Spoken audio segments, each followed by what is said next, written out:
So even though we face the difficulties of today and tomorrow, I still have a dream. It is a dream deeply rooted in the American dream. I have a dream that one day this nation will rise up and live out the true meaning of its creed. We hold these truths to be self-evident, that all men are created equal.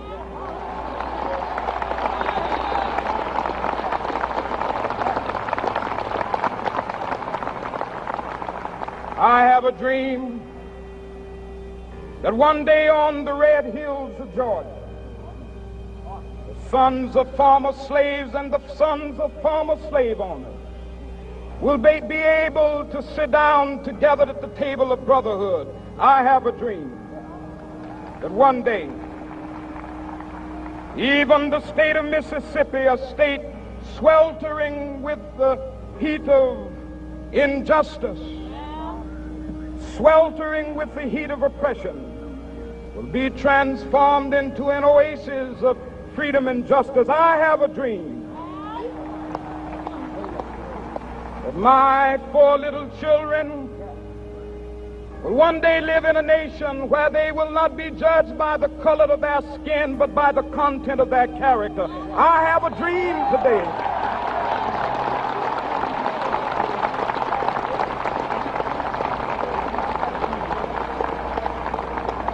I have a dream that one day down in Alabama, with its vicious racists, with its governor having his lips dripping with the words of interposition and nullification, one day right there in Alabama, little black boys and black girls will be able to join hands with little white boys and white girls as sisters and brothers. I have a dream today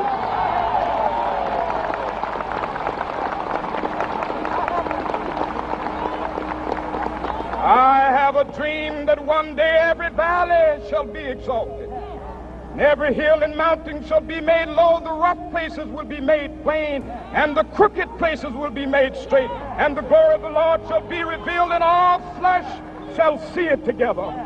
This is our hope. This is a faith that I go back to the South with. With this faith, we will be able to hew out of the mountain of despair a stone of hope. With this faith, we will be able to transform the jangling discords of our nation into a beautiful symphony of brotherhood.